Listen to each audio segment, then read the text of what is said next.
Un matador, si tu veux, c'est un engin qui est comme ça, avec une lame de métal comme ça. Donc lorsque tu percutes, tu envoies la lame qui sort. Donc il va falloir que tu vises le front. Imagine, tu es une vache, tu pas comme ça à attendre, hein, tu bouges et tout. Donc souvent les animaux, on les rate.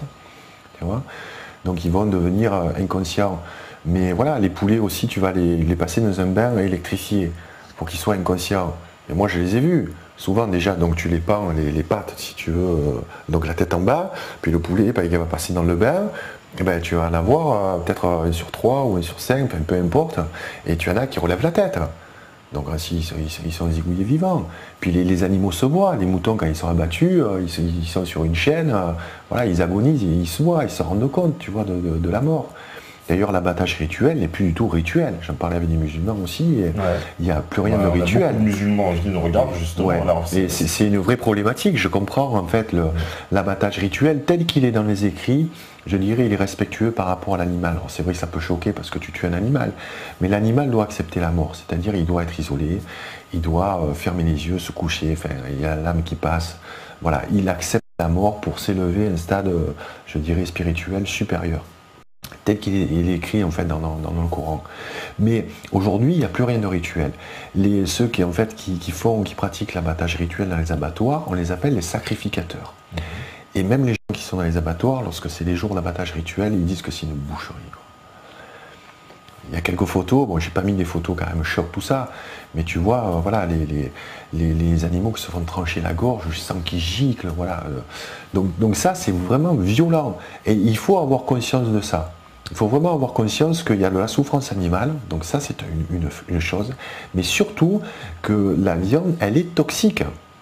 Et que troisièmement, on n'en a pas besoin pour être en bonne santé. Voilà, donc je ne suis pas un pro, je ne dis pas aux gens de ne pas manger la viande, j'en consomme pas, c'est un choix personnel, c'est un choix qui m'appartient. Donc on peut être aussi en forme et en bonne santé, hein. Moi je vais avoir 50 ans, je suis quand même relativement en forme.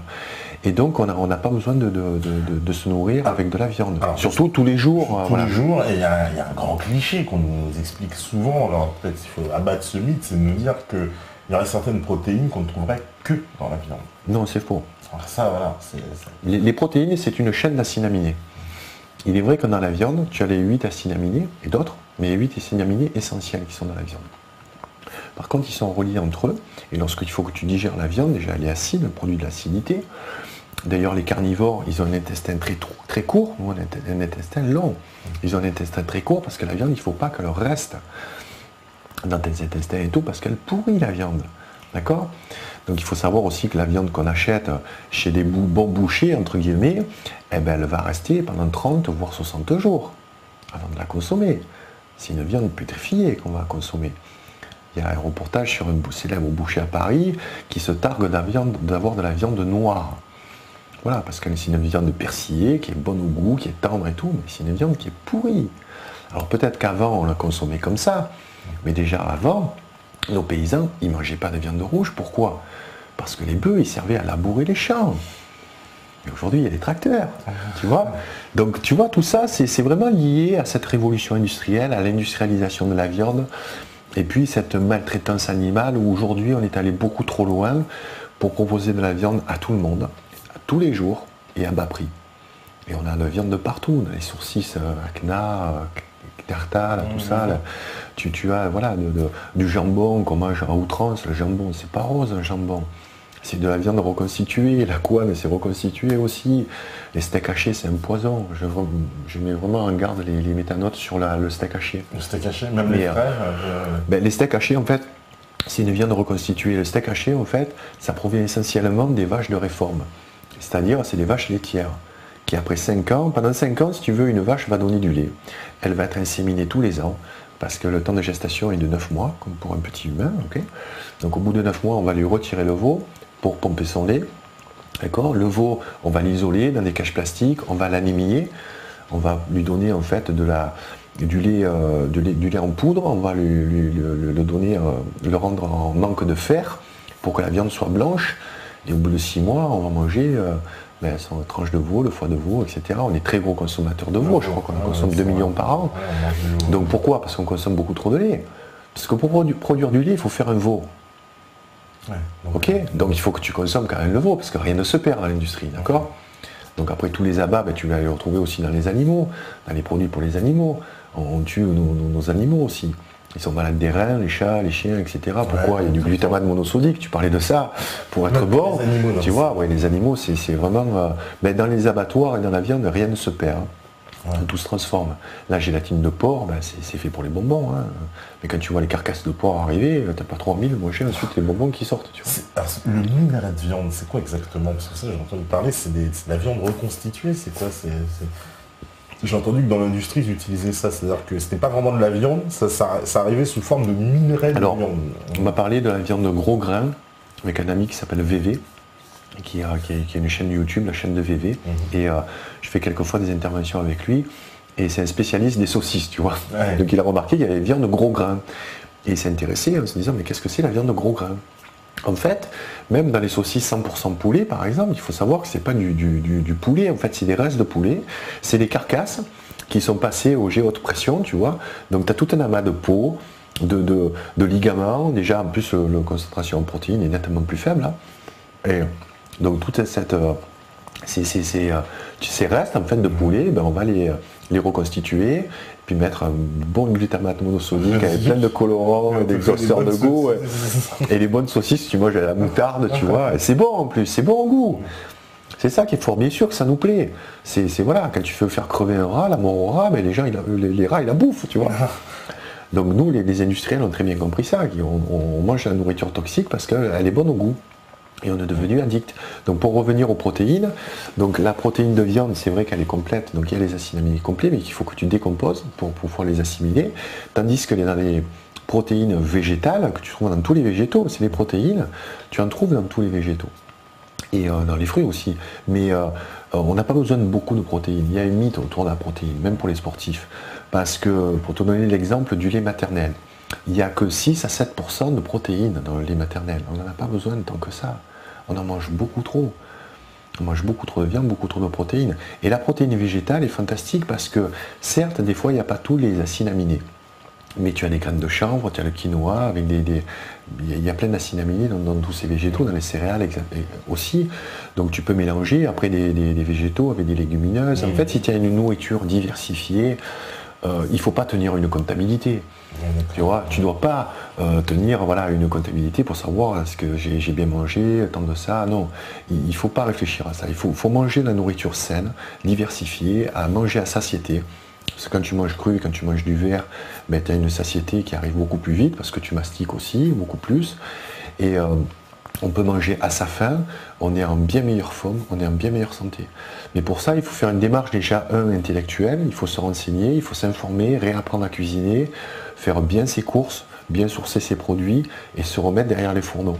Et puis faire cuisiner avec amour aussi. Parce que la cuisine, c'est de l'amour. Ouais. Quand tu cuisines pour quelqu'un, c'est un peu une façon de lui dire je t'aime, tu vois. Et donc ça, c'est important, de retrouver le goût de cuisiner. Moi, dans ma cuisine, je suis bien. J'ai un environnement qui est propice à ça. J'ai un petit peu de musique, je passe du temps, je fais même la vaisselle, tu vois, j'utilise pas le lave-vaisselle parce que c'est comme si je nettoyais mes outils, tu vois, ça me permet de... Mais j'ai du temps, on ne regarde plus la télévision, tu vois, donc voilà, ça me permet de rester, tu vois, avec ma famille et puis de cuisiner en famille, de partager un repas. Tu en parlais en début d'émission, quoi, ce partage. Ça, c'est très important. En France, on l'a encore un petit peu. Au Québec ou aux États-Unis, ils l'ont pas. En fait, c'est pas culturel chez eux. Les repas de famille, c'est essentiellement pour les fêtes ou pour les anniversaires, etc. Mais le soir, par exemple, c'est chacun devant son écran, tu vois. Alors, c'est l'écran de télé, c'est l'écran de la PlayStation, c'est l'écran de l'ordinateur. On a détruit tout le monde, c'est chacun avec sa petite portion individuelle. Oui, on va dans le frigo, on fait réchauffer son morceau de pizza, tu vois. Donc ça déstructure un petit peu le lien social parce que un repas, déjà, il ne faut pas manger en regardant la télévision. Il faut manger en se parlant, en échangeant. Donc ça, c'est important. On l'a encore en France, il faut le préserver. Et mais la culture anglo-américaine ne pousse pas à ce genre de partage, le partage de la nourriture. Ça, il nous influence en plus avec l'américanisation, c'est les mauvais côtés sur lesquels il nous influence. Encore, là, avec l'accord transatlantique qui va arriver, là tu vas avoir toute la On me viande qui demandait va d'ailleurs tout arriver, à l'heure, etc. c'est en substance pour résumer, mais en gros c'est qu'ils vont ouvrir en gros toutes les frontières. On va ouvrir les frontières entre les États-Unis et l'Europe. Et l'Europe, donc on va se taper le lait hormoné, la viande, etc., bourrée d'hormones, clonée, etc. Mais tout ça, bien sûr, sera le plus légal possible, puisqu'il n'y aura plus de barrières, plus rien. Oui, et puis on va nous sortir l'argument économique où les sociétés françaises vont pouvoir exporter peut-être les fromages et trucs comme ça. Mais bon. Donc c'est produire plus, moins cher, pour vendre plus, au lieu de produire moins, d'avoir... Moi je suis pour un protectionnisme alimentaire. Je suis vraiment pour protéger en fait le terroir, mais c'est à nous de faire le choix, on peut le faire.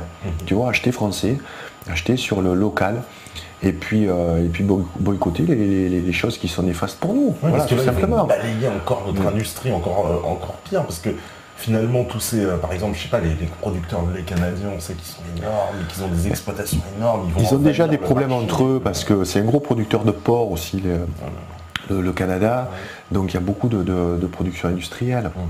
Il y a des vaches laitières de 2000 têtes, des fermes de poulets avec des millions de poulets. C'est un truc de malade. Donc tu vas produire plus, moins cher. Donc avec des conditions sanitaires qui sont déplorables.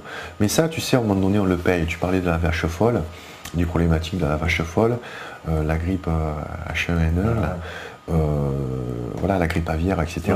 Tout vient des animaux. Ça ne vient pas du brocoli, tu vois, de ton jardin. Ouais, c'est vrai. Mais en plus, ça arrivait alors par le poulet, par le porc, après, enfin, c'est par des viandes très populaires, quoi. Quand tu vois les conditions dans lesquelles les animaux sont élevés, c'est pas étonnant, quoi. Les poulets, il paraît qu'ils sont dans des petites cages, ils ont les becs cassés parce qu'il n'y a plus assez de... Mais c'est les poules pondeuses, tu sais, les poules pondeuses, elles vont pondre quasiment pendant une année. Elles vont vivre dans une cage de 1 mètre carré, elles sont 6 poules, donc ça fait à peu près une feuille à 4 par poule. Elles sont sur des grillages. Elles sont sur des grilles. Donc c'est complètement... c'est complètement immoral. C'est réellement des machines à viande. D'ailleurs, on les appelle comme ça, les porcs aussi, tu vois. Elles ne voient pas le jour en plus. Non, elles ne voient pas le jour, et en plus, elles ont un cycle. Si tu veux, une poule, normalement, notamment l'été, l'hiver, elle pond moins, mais l'été, elle pond quasiment un œuf par jour. Et là, en fait, sur un cycle de 24 heures. Donc tu as 12 heures de jour, 12 heures de nuit. Là, en fait, dans des hangars, en fait, ils font des journées de 12 heures. Ils vont réduire, si tu veux, ils vont alterner, tu vois, l'éclairage, ils vont éteindre. C'est à chaleur constante, donc c'est une puanteur infecte, c'est des cris abominables. Et quand tu rentres là-dedans, tu t'es dégoûté de la nourriture qui en sort. Et surtout que les œufs sont pas bons. Tous les œufs, alors on a la chance aussi en France d'avoir un code. Tu sais, sur les œufs, tu as le code 0 et 1. Donc les 0, c'est les œufs bio en plein air. Donc c'est ceux qu'il faut privilégier.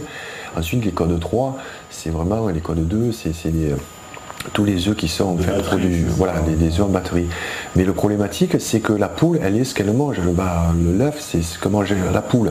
Donc elle a mangé quoi? Du maïs transgénique, du tourte de soja, farine animale, antibiotiques, et ça tu vas le retrouver dans l'œuf, qui est gavé d'oméga 6. Aujourd'hui, on a un gros déséquilibre entre les oméga 6 et les oméga 3. Donc les oméga 6 vont déclencher en fait tout ce qui est inflammatoire. Et toutes les maladies de civilisation viennent parce que notre corps il est trop acidifié et il y a des inflammations. Donc ça provient essentiellement des oméga 6. Donc il faut... Quoi, à l'intérieur, c'est quoi dû à l'acidité.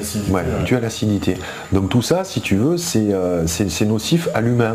Et c'est pour ça que les œufs que nous consommons aujourd'hui sont très différents des œufs qu'on consommait, qui provenaient de la ferme de nos grands-parents, de nos arrière-grands-parents. Ouais, des œufs avec des poules qui couraient en liberté, qui pondent. Ouais, qui grattaient la terre, qui mangeaient des pelures de légumes, etc. D'ailleurs, on peut faire un poulailler de façon très simple. Et puis, donc j'encourage les gens qui ont un petit peu de terre ou qui vivent à la campagne. Il y a même des poulaillers en ville aussi. Mais on peut, une poule, ça se nourrit en fait des déchets de la cuisine. Que ce soit, on peut lui donner un petit peu de grains, bien sûr, pour complémenter sa moulée.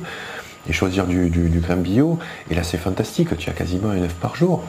Voilà, tu as 3-4 poules, tu as des œufs tous les jours. Que tu peux consommer de façon, si tu veux, normale, c'est pas nocif pour la santé. Donc il faut privilégier les œufs code 0, qui sont effectivement quasiment 2 fois plus chers que les œufs code 3, mais c'est pas du tout la même qualité nutritionnelle. tu vois. C'est important de le dire. Parce que même sur une volaille, très honnêtement, ça se voit énormément quand tu achètes une volaille, tu sais, très industrielle, elle est blanche, elle est livide, alors qu'on te vend un produit alors qui est 3 à 4 fois plus cher, la belle rouge, la volaille de louer, etc., ou élevée au grain, etc. Bon, moi, tu vois quand même qu'elle a une meilleure tête. Il faut faire attention entre élevé au grain, poulet au grain, parce que tous les poulets mangent du grain. Hein. Donc, tu vois, donc c'est vrai, ça aussi, tu vois, notamment au Québec, ils ont beaucoup le poulet au grain. Mais voilà, donc voilà, il faut privilégier en fait la viande biologique, mais si possible en manger beaucoup moins, parce qu'on n'en a pas besoin. Mais elle a une meilleure tête quand même, hein, l'aspect des poulets industriels.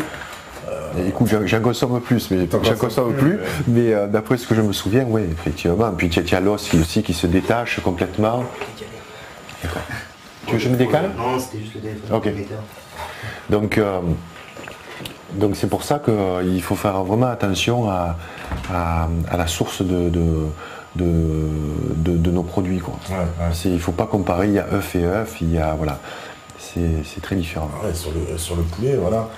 Alors, même le steak haché, on nous demandait, parce que le steak haché, comme tu as dit aux gens, le steak haché était très mauvais, on nous dit même chez le bon boucher du coin, c'est-à-dire le steak qu'il prépare lui-même dans la machine, quoi, en gros. Je ne veux pas me faire les ennemis avec les bouchers, c'est une profession que je respecte, même si je ne consomme pas de viande. Mais bon, je dirais, les bons bouchers, la viande, elle vient tout du même endroit. Pas croire qu'un boucher va voir la viande ou la bête qu'il a tuée, et qu'il a fait tuer, non, ça se passe pas comme ça, quoi. Il y a des marchés aux bestiaux. Toute la viande provient des mêmes endroits, hein, des élevages industriels. Si votre boucher ne vous vend pas de la viande biologique, c'est que c'est une viande qui a été élevée de façon industrielle. Alors c'est vrai que dans les supermarchés, peut-être il y a des approvisionnements ailleurs, mais je pense que c'est la viande française. C'est pas parce que c'est la viande française que c'est la bonne viande. Il y a une grosse différence entre la viande biologique et la viande qui est industrielle. Voilà. Bon, alors viande biologique, steak même biologique, du boucher, malheureusement. Ouais. Parce que c'est vrai que quand même, il y a une différence de prix assez conséquente quand même entre la viande industrielle et biologique. Mais il faut moins en manger. Ça. Voilà, il faut vraiment arriver à diminuer très très fortement sa consommation de viande. On peut faire des repas végétariens ou végétaliens qui sont excellents pour la santé, qui sont très bons au goût et qui sont très énergisants. Ouais. Voilà. Donc il y a plein de recettes aussi dans mon livre. Tu vois, j'ai pas voulu rendre les gens déprimés et pessimistes. Donc le livre commence noir, il commence très noir, mais il finit par la lumière, tu vois, par l'amour, et puis il finit aussi avec une quarantaine de recettes, voilà, à base il n'y a aucun produit animaux dans ces recettes-là, et c'est pour donner, je dirais, des idées aux gens de certains repas, tu vois, des recettes sucrées, salées aussi, il y a de tout, il y a des entrées, des plats et des desserts, donc pour qu'ils essayent de cuisiner autrement, et pour leur donner le goût, je dirais, de cuisiner avec des aliments issus de la nature, des végétaux. Oui, parce que ça, c'est très important, parce que c'est vrai que quand on met comme ça, on exerce tous les problèmes par rapport à l'alimentation, après on est perdu, on n'ose plus rien manger, on se dit finalement je ne peux plus rien manger, alors que c'est... Non, il faut pas devenir parano par rapport à l'alimentation. Il faut s'informer et puis petit à petit changer son mode alimentaire. C'est simple, il y a plein de gens qui sont arrivés à le faire. Par contre, ça prend du temps et il faut y aller progressivement. Mais il ne faut pas se dire du jour au lendemain, non, mais je ne peux plus manger. Et surtout, il faut continuer à se faire plaisir. Il faut qu'on ait dans la semaine ce jour off, tu vois, qui peut où on peut se faire des écarts, mais être conscient que c'est des écarts. Et d'ailleurs, tu vas beaucoup plus l'apprécier. Tu vois, quand tu manges de façon rare, tu vas déguster peut-être ton magnum de glace en allant au cinéma. Puis là, tu vas prendre plaisir à le manger. Tu vas pas t'en manger un tous les soirs chez toi. Alors, qu'est-ce qu'on nous dit? Qu'est-ce que tu penses du professeur Bourguignon et de son constat sur la détérioration de la Terre? Je suis fan du couple Bourguignon, bien sûr. C'est un bonheur de l'entendre parler. C'est quelqu'un qui a une connaissance de l'agriculture qui est phénoménale. Je suis très fan aussi de Pierre Rabhi. Oui, Pierre Rabhi aussi, oui. Qui est des paroles pleines de sagesse, quoi. Donc il faut écouter ces gens-là. Ouais. Je suis tout à fait d'accord avec eux, bien sûr. Ouais, vous avez la réponse. On nous dit perso, alors ça c'est par menu, on nous dit parfois, perso j'achète 2 fois par mois ma viande chez un petit paysan qui élève lui-même ses bêtes. Il les tue seulement quand il a assez de commandes et pour lui-même. On peut aller voir ses animaux, etc. Mais c'est très cher au final et perso, j'aime pas grand-chose en légumes ou autres produits originaux qu'il y a de nos jours. J'ai pas trop le choix. Bon, on a toujours le choix. Il ne faut pas dire qu'on n'a pas le choix, on a le choix. On a vraiment le choix. Par contre, permets-moi d'émettre certaines réserves par rapport à un éleveur qui tue lui-même ses animaux, c'est interdit. Ah, il faut passer par les abattoirs. Oui, c'est obligatoire de passer par un abattoir. Et les abattoirs sont face en fait à un gros problème, c'est qu'il y a d'énormes contraintes. Donc au niveau de l'Europe, la réglementation, en plus on a vu qu'elles ne sont pas appliquées, il y a une concentration en fait au niveau des abattoirs. C'est-à-dire qu'il y en a moins, ils sont de plus en plus gros, et en fait les animaux font beaucoup de trajets. Et moi tu sais, je fais beaucoup de routes pour mes conférences, et je croise beaucoup de camions de transport d'animaux. Voilà. Mais j'en croise aussi qui viennent de l'étranger, donc je me demande ce que vient faire un camion roumain en France avec des bêtes qui sont chargées à l'intérieur, tu vois. Donc le transport aussi du bétail, c'est quelque chose qui est absolument immoral, quoi. Oui, c'est aussi le transport du bétail, parce que c'est sur des très longues distances, et pareil, les animaux, sont de plus en plus loin. Non, ils boivent pas, ils mangent pas, ils arrivent, tu sais, beaucoup qu'ils arrivent juste pour marcher, et puis la plupart des cochons, ils n'arrivent même pas à marcher, parce que je te dis, ils sont quand même tellement ankylosés. Et puis il y a un taux de perte assez incroyable dans le transport, je sais pas, il y a beaucoup d'animaux qui meurent apparemment aussi. Ouais. Ben écoute, c'est assez dur pour eux, donc ça m'étonnerait pas qu'il y ait beaucoup de pertes. Je pense pas qu'il y en ait tant que ça, parce qu'il y a un problème de productivité, de rentabilité. Mais quand tu vois ces camions sur la route, tu sais, quand je les double, j'ai toujours vraiment un pincement au cœur, quoi. Parce que c'est des animaux qui vont se faire tuer, et puis c'est quand même des êtres vivants. Faut qu'on ait un minimum de respect. Tu vois, je respecte plus peut-être les chasseurs que quelqu'un qui va au supermarché acheter sa viande en barquette plastique sous blister. Parce que voilà, les chasseurs vont tuer des animaux dans la nature. Voilà, la chasse, on est un prédateur également. Et puis, c'est des animaux surtout qui ont vécu dans la nature. Et tu sais, quand tu meurs dans la nature, c'est pas forcément rigolo aussi. Donc, il y a toujours eu des prédateurs. Hein, l'homme est un prédateur. Bon, c'est vrai qu'aujourd'hui, on a des outils performants avec les fusils. Je pense à mes amis québécois, ils ont des fusils aussi à longue portée avec des lunettes pour tuer les caribous. Bon, il y a la chasse sportive que je dénonce, c'est complètement dégueulasse, quoi. Après, il y a des gens qui chassent et qui se nourrissent uniquement de la viande qu'ils chassent. Voilà. Chacun fait son choix en toute conscience. Au Canada, il y a certainement les tribus indiennes qui chassent le morse aussi, tout ça, non? Les Indiennes, tu sais, il n'y en a plus beaucoup. Hein, il n'y en a plus beaucoup au Canada. Il n'y en a plus beaucoup. Bon, il y a les Inuits, il y a un gros problème aussi sur les Inuits parce qu'ils commencent à s'industrialiser, donc ils travaillent dans les mines, etc. Et puis ils ont accès donc, au soda, au fast-food et tout, donc ils ont un très très gros problème d'obésité. En une génération, ils sont devenus très très malades. Voilà. C'est pour ça en fait qu'il y a des tribus aujourd'hui, tu parlais des Inuits, ils mangent du phoque, ils mangent beaucoup de poissons crus, très gras. Voilà, bon, ils meurent assez tôt quand même parce que les conditions sont rudes, les hivers sont très très froids. Mais c'est un peuple qui est habitué à manger ce genre de nourriture. Et je pense qu'il faut qu'on mange comme nos ancêtres, enfin comme nos grands-parents au moins, tu vois. On ne va pas manger comme un japonais. Prenons l'exemple du soja, tu vois, bon, c'est aujourd'hui la mondialisation, etc. Bon, on peut se faire un petit restaurant japonais de temps en temps, etc. Mais on ne mange pas comme un japonais parce qu'on n'a pas les gènes pour digérer aussi leur alimentation. Parce que la mondialisation a beaucoup affecté, tu vois, l'alimentation. Parce qu'on trouve de tout aujourd'hui, de partout. On peut manger de tout dans tous les pays, je dirais, de l'hémisphère nord, que ce soit aux États-Unis, en Europe ou en Asie. Mais c'est pas normal. Puis les sushis qu'on mange ici, excuse-moi, c'est pas des sushis. Hein. Pour moi, c'est du McDo. Déjà, c'est sucré.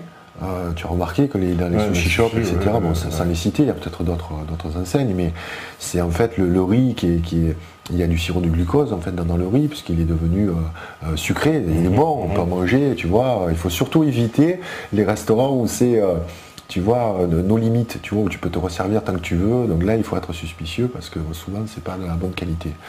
Mais le poisson arrive en vrac, c'est congelé, on ne sait pas d'où ça vient. Alors le poisson aussi, parce qu'il y en a plein qui veulent se rabattre sur le poisson, mais le poisson, il est en train de vider les océans. Et puis avec ce qui est arrivé à Fukushima, je te dis pas, éviter tous les poissons qui viennent du Pacifique. Hein.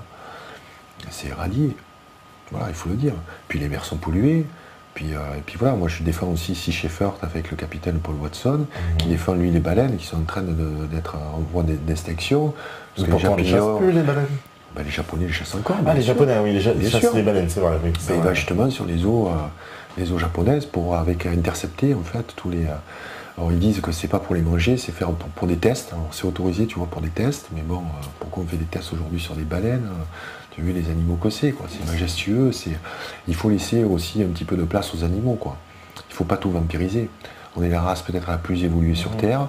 On n'est certainement pas la plus intelligente, je pense, au niveau de l'écosystème. Mais on est en train de tuer les espèces à vitesse grand V. Donc on peut être égoïste, hein. Moi à la limite j'ai pas d'enfants, tu vois, après moi le déluge. Mais s'il y en a des enfants, quand même, il faut avoir un minimum de morale et de prise de conscience. Donc on est en train de vider les océans, il faut savoir que le poisson aussi, il y a une très très grosse partie de poissons d'élevage. Alors c'est marrant parce que c'est les poissons qui mangent aussi la farine animale, hein. Qui mangent aussi du maïs et tout. C'est fou, hein. Tu les fais bouffer en fait tout ce qui grossit plus vite, donc ils leur donnent à manger. Voilà, donc c'est du poisson d'élevage. Donc on dit élevé en plein air, en pleine mer, oui, mais c'est des grosses cages en fait où les poissons sont les uns sur les autres et tout. Donc évitez le panga aussi. Hein. C'est quoi le panga? Panga, c'est un poisson, tu sais, qui est, je crois que c'est au Vietnam, ou en tout cas c'est en Asie. C'est un poisson qui est très peu cher, mais qui est élevé dans des conditions qui sont complètement insalubres, quoi. Donc il faut éviter ce type de poisson, tous les poissons d'élevage aussi. Comment on reconnaît? Parce que bon, les poissons, l'élevage, apparemment, souvent, voilà, c'est pas. Ça doit être noté. Alors, ce qui est marrant, c'est au Québec, je demandais du poisson sauvage. On m'a dit, mais ça n'existe plus, monsieur, le poisson sauvage, tu vois, que les poissons d'élevage. Alors, c'est soit pêche conscientisée, ou je sais pas les noms qu'ils ont, etc. Donc, voilà, bon, on peut continuer aussi. Mais alors, il faut savoir qu'on est de plus en plus de monde sur Terre. Qu'on est arrivé à un point limite au niveau de la production des bovins et tout, parce qu'il faut savoir que 75% de la production, par exemple, de maïs, tout ça, c'est fait pour nourrir nos animaux. Donc on est en train de déforester, par exemple, l'Amazonie pour faire pousser des plantations de soja. Même pas pour nous, hein, pour nos animaux. Pour les animaux, tu vois, c'est fortement consommateur en eau. Ah oui, ça a des déchets toxiques. Il y a un rapport qui est incroyable. Pour l'eau, je crois, alors c'est pour un kilo de bœuf, il faut des milliers de litres d'eau. Oui, je crois que j'ai pas les données en tête, mais c'est un rapport qui était incroyable. Ça bouffe énormément de ressources. Et surtout, comme je le répète encore une fois, pour une viande qui est toxique. Si encore la viande elle était saine, tu vois, et qu'on en avait besoin à la limite pour survivre, je peux comprendre, mais c'est pas le cas aujourd'hui. Alors, est-ce qu'il y a une solution? Alors, je vais faire l'avocat du diable, je suis la spécialité, mais les insectes, c'est une solution ça? Pour écoute, je suis pas prêt à manger les insectes. Je dis ça parce que tu veux manger les insectes. Je dis ça parce que les escargots, les sauterelles, j'ai détecté en fait dans nos chères élites, elles aiment bien nous préparer, et c'est pas la première fois en fait que je vois des reportages sur des nouvelles consommations alimentaires où en gros on nous explique justement la viande c'est terminé, on ne pourra pas tous en manger de toute façon et l'avenir c'est les insectes. Non, l'avenir c'est les végétaux. Regarde les terres qu'on a en France. Je sillonne la France, je vois qu'au niveau rural il n'y a plus grand chose. Il y a des fermes qui sont à l'abandon. Il y a des terres aujourd'hui où il n'y a plus grand monde. Les villages se désertifient. On va tous dans les grands centres urbains, en ville, pour payer des loyers exorbitants, pour avoir des frais de transport et toutes sortes de choses pour dépenser énormément d'argent pour trouver un emploi. Donc ça c'est vrai que c'est... Pourquoi on ne pousse pas les gens, j'en connais, qui veulent s'établir, qui veulent produire localement, qui veulent, je dirais, retourner dans le monde rural. Et ça je pense qu'il faut encourager ces gens-là. Et puis pour produire localement. Tu vois une petite ferme, tu as une production, mais tu vends aux locaux. Mais il faut que les gens des villes et des villages, poussent ces gens-là. Je te parlais de la MAP, tu vois. Si les gens déjà ne vont plus au supermarché et prennent un abonnement à la MAP, ils vont avoir toutes les semaines les fruits et les légumes de saison. Alors je t'avoue, des fois tu vois arriver des légumes, tu te dis, oh, mais qu'est-ce que je vais en faire de ça? C'est facile, tu checkes sur internet, il y a une recette, tu essayes, tu manges ce que tu as.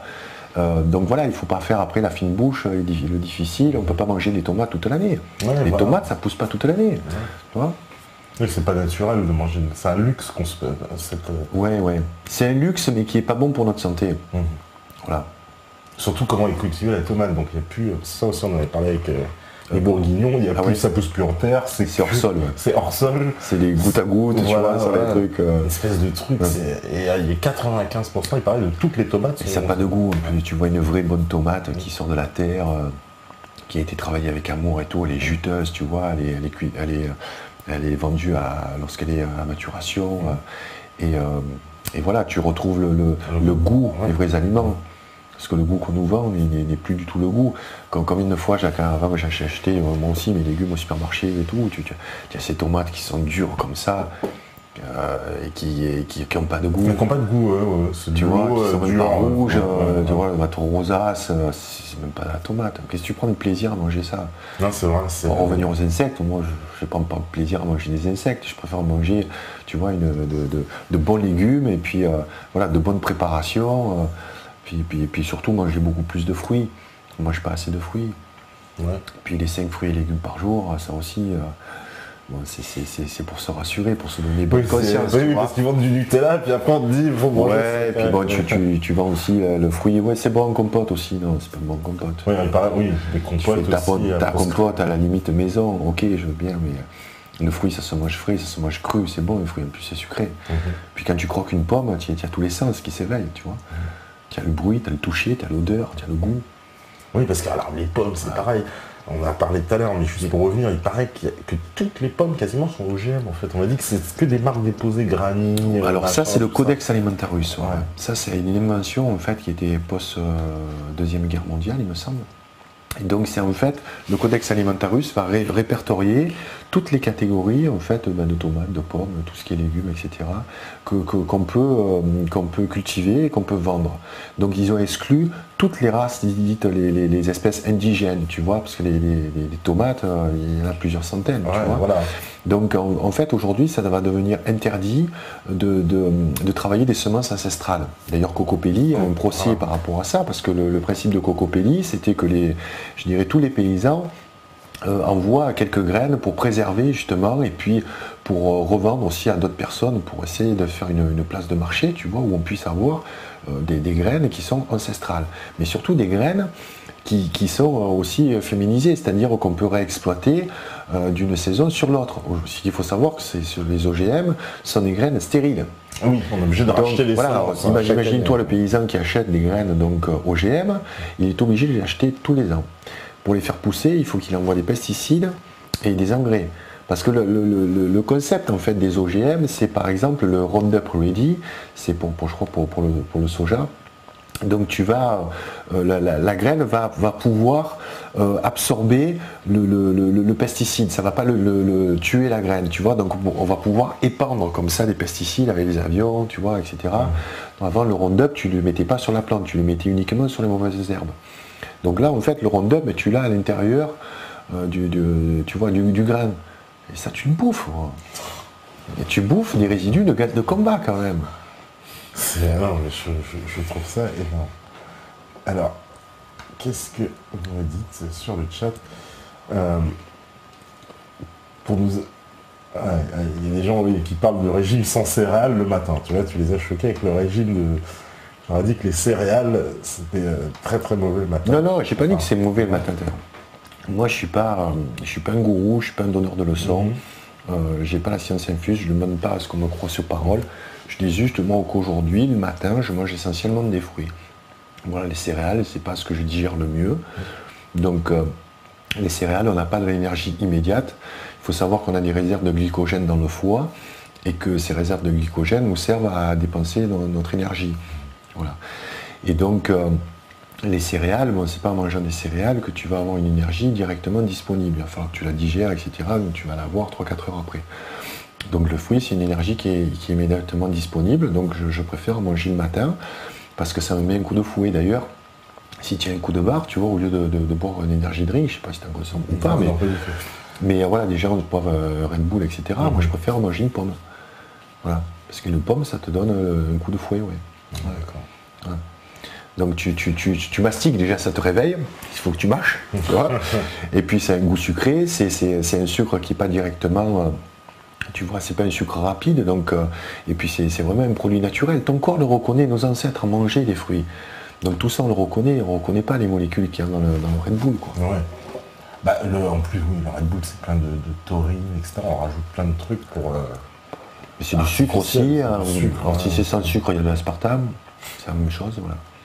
Parce que ça aussi, les gens, ils font beaucoup de consommation maintenant de ces boissons énergétiques qui, soi-disant, seraient censées nous speeder, nous redonner un coup de prends l'exemple, fouet. c'est comme...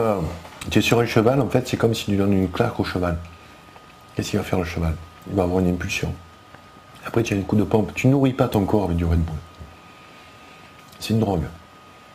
Voilà. Donc, tout comme toutes les drogues, tu as un coup de fouet, peut-être, ou tu as un coup de fouet, et tu as une descente après. Voilà. Et après, tu as les effets nocifs sur ton corps. Ça, donc pour les amateurs de Red Bull, surtout qu'ils mélangent ça avec de l'alcool souvent, c'est beaucoup à la mode, ça aussi. Le Red Bull vodka et compagnie. Ouais, mais après tu peux... Je parle, tu vois, je fais une grosse différence entre la nourriture au quotidien et les petits extras. Si ton kiff c'est de faire une Red Bull vodka quand tu vas en boîte avec tes potes, ben voilà, tu te fais une Red Bull vodka. Mais après, il ne faut pas prendre l'habitude, je dirais, de ce type de produit. Il ne faut pas croire que ça nourrit ton corps. Par contre, si tu te nourris sainement dans la semaine, si tu as une bonne hygiène alimentaire, eh ben, en fait, tu vas pouvoir supporter les excès. Ouais, donc tu vois, c'est comme tu contrebalances, voilà, il ne faut pas être extrémiste, tu sais, il y en a qui le sont, je les respecte, et il y en a d'autres qui font un petit peu la part des choses, c'est la catégorie dont je fais partie. Quoi. Parce qu'on nous dit, alors ça justement, Rogelio, je lui passe le bonjour, il nous dit, malgré l'idée généralement répandue, la base de l'homme n'est pas omnivore et encore moins carnivore. Nos canines quasi inexistantes en témoignent. Alors ouais, l'homme est herbivore. En fait, c'est le professeur Pierre Martin qui me dit aussi qu'on a des glandes séminales en fait, qui sont la particularité des herbivores, en fait, qui ont une quantité de sperme, c'est pas des testicules. Hein. Donc c'est bien spécifique en fait aux herbivores. Ça permet en fait de pouvoir jeûner et de pouvoir avoir une absence de nourriture et de pouvoir donc survivre comme ça. Et puis les carnivores par exemple n'ont pas ces glandes-là parce qu'un carnivore peut toujours chasser. Si tu veux un plus faible que lui, etc. Il faut savoir que nous, en tant qu'être humain, imagine-toi, on essaye de se remémorer, tu vois, allez, on passe du paléolithique, néolithique, etc. Donc on est arrivé sur Terre, on est constitué, on n'a pas de griffes, d'accord, on n'a pas de canine, on n'a pas une mâchoire qui va déchirer la viande. Regarde les chats par exemple. Tous les carnivores, ils ont une mâchoire qui fait comme ça. Nous, en fait, on a une mâchoire, on peut la vriller de droite à gauche. On a des molaires, donc tout ça c'est fait pour mâcher, tu vois. Donc ça, c'est la caractéristique aussi des herbivores. C'est vrai qu'on a deux incisives et tout ça, on a deux canines, c'est pour croquer dans les fruits, etc. On n'a pas des dents pointues. Je prends l'exemple dans mes conférences d'une hyène. Donc elle a des dents très pointues, elle mange de la nourriture morte. D'ailleurs, nous, on se rapproche un peu de la hyène parce qu'on mange de la viande qui est morte aussi, tu vois. Mais la hyène, par exemple, tous les carnivores, ils ont un intestin qui est très court pour éjecter la viande le plus rapidement possible. Déjà, ils viennent de la viande crue, ils mangent la viande crue, ils ne mangent pas la viande cuite. Hein. Et donc, on est aussi constitué, si tu veux, au niveau de notre... voilà, on n'a pas de griffes. Je te mets, par exemple, dans une pièce comme ça, fermée avec un lapin. Essaye d'attraper le lapin.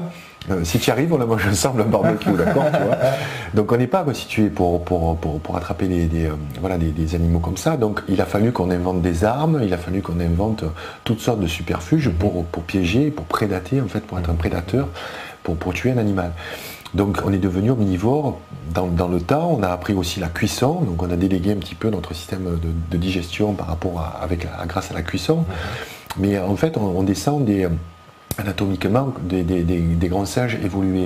Et quand tu regardes par exemple des grands gorilles, notamment un dos argenté, je prends souvent l'exemple du dos argenté, tu vois, il est costaud un dos argenté, c'est fort. Hein. Qu'est-ce que ça mange?